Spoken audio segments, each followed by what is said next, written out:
There is a moment in Baldur's Gate 3 where a decision you made 3 hours ago, something that felt small and almost throwaway at the time, suddenly comes back and completely changes a scene you are in the middle of. No warning, no dramatic music cue telling you something important is happening. The world just shifts and you realize that this game was paying attention the entire time. That moment is not scripted to happen at one specific point.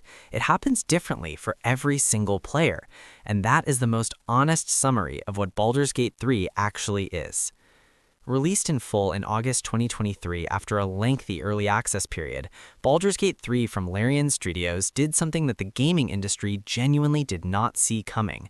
It did not just make a great RPG, it reset expectations for what a video game could be in terms of systemic depth, player freedom, and reactivity.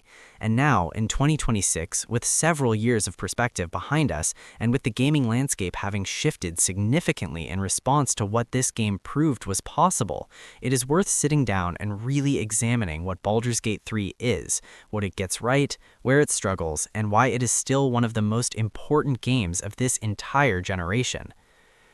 Because the conversation around this game has never fully settled. There are people who put it on a pedestal as the greatest RPG ever made. There are others who bounced off it hard and never understood the hype. And there is a large group in the middle who played it, loved parts of it, felt overwhelmed by other parts, and still have not finished it. All three of those responses are valid, and all three of them tell you something true about what kind of game this is.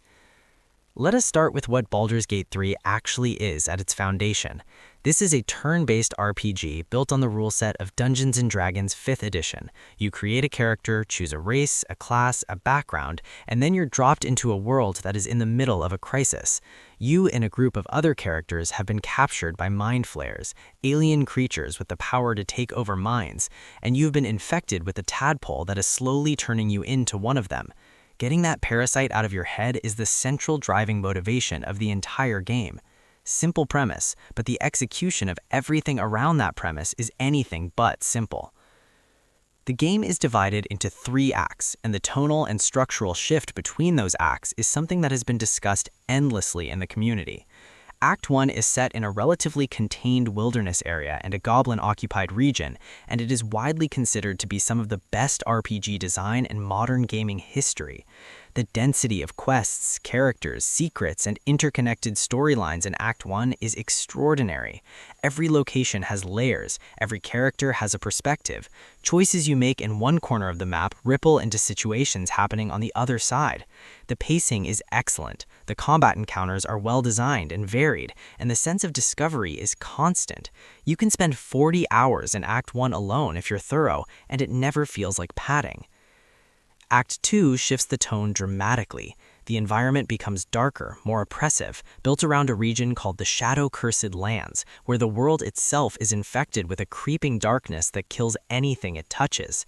The atmosphere here is stunning. The sense of dread that Larian builds in this section of the game is genuinely impressive, and the central location, a massive and deeply unsettling temple called Moonrise Towers, is one of the best designed locations in the entire RPG genre. Act 2 is shorter than Act 1, but it is arguably more focused, and the story revelations that come out of it set up the final stretch with real momentum. And then there's Act 3, and this is where the conversation gets complicated. Act 3 takes you to the city of Baldur's Gate itself, and in terms of sheer volume of content, it is enormous. Dozens of quests, multiple major storylines converging, companion arcs reaching their conclusions, and a finale that has to somehow account for the hundreds of choices each player made across the entire game. The ambition here is almost incomprehensible, but ambition and execution are different things, and Act 3, even in 2026 after multiple major patches and updates, still has a rougher feel than the first 2 acts. Some companion storylines feel rushed in their final beats. Certain quest lines that the game builds up over dozens of hours resolve in ways that feel anticlimactic. The city itself, while visually impressive, is harder to navigate than the more organic environments of the earlier acts. None of this ruins Act 3. Some of the best moments in the entire game are in Act 3, but it does mean that Baldur's Gate 3 ends on a slightly uneven note compared to how magnificently it begins, and that's worth being honest about. Now let's talk about the combat, because this is the aspect of Baldur's Gate 3 that divides people most cleanly. The turn-based system built on D&D 5th edition rules is deep, tactical, and extremely satisfying once it clicks. Every action matters, positioning matters, the environment matters.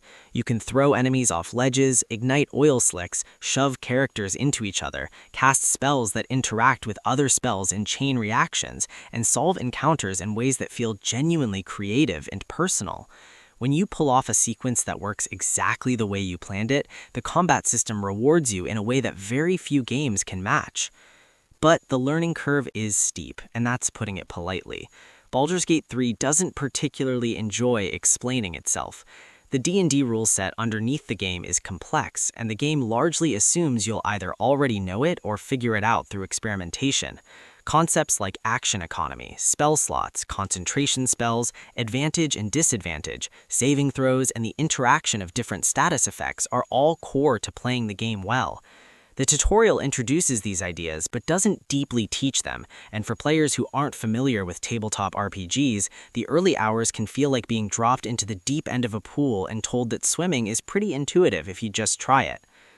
Once you're past that initial friction, though, once the systems start to make sense and you begin to understand how to build your party and approach encounters, the combat becomes one of the most genuinely rewarding gameplay experiences in modern gaming. There is a reason why the community spent years sharing clips of absurd and creative combat solutions. The system has enough depth that creativity is constantly possible and constantly rewarded. The character classes in this game deserve specific attention because Larian did something remarkable with them. Every class in Baldur's Gate 3 feels distinct, not just mechanically, but in terms of how the world responds to you. Playing as a paladin carries a completely different emotional and narrative weight than playing as a rogue. Being a barbarian changes how certain dialogue options land. Choosing to play as a sorcerer with a particular bloodline opens up story content that a wizard would never encounter. The way character identity intersects with narrative in this game goes deeper than almost any RPG before it, and it gives the game a replayability that is genuinely unusual. Playing through a second time isn't just a mechanical variation, it's a fundamentally different story experience. The companions are central to why Baldur's Gate 3 has the emotional impact it does.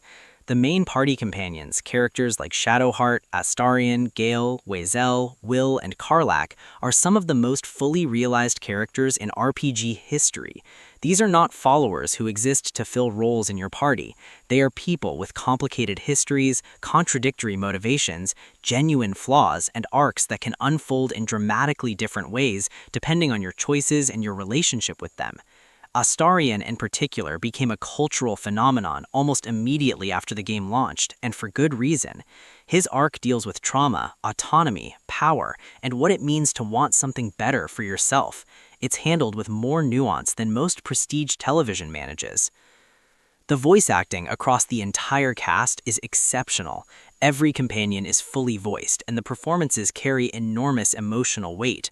There are scenes in this game that hit harder than anything in most movies, not because of big dramatic music or spectacular visuals, but because the writing and the performance are doing exactly what they need to do.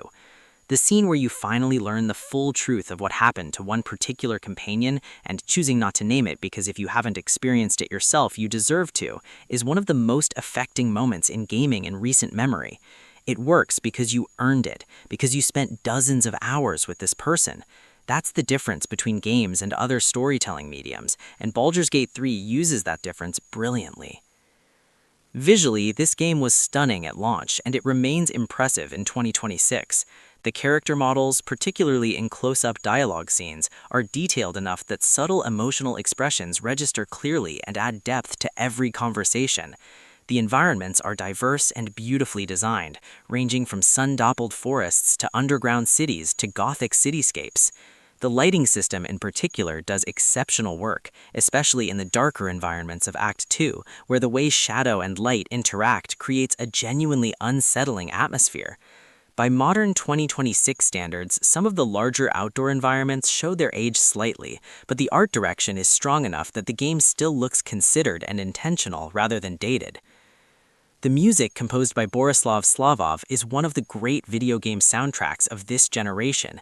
It covers an enormous tonal range across the length of the game, moving between sweeping orchestral pieces, intimate acoustic moments, and tracks with full choir arrangements that elevate major story beats into something genuinely cinematic. The main theme is immediately recognizable and carries genuine weight, but the smaller pieces, the ambient music in a quiet camp at night, the shifting tracks during a tense negotiation, are just as carefully crafted and contribute enormously to the overall atmosphere.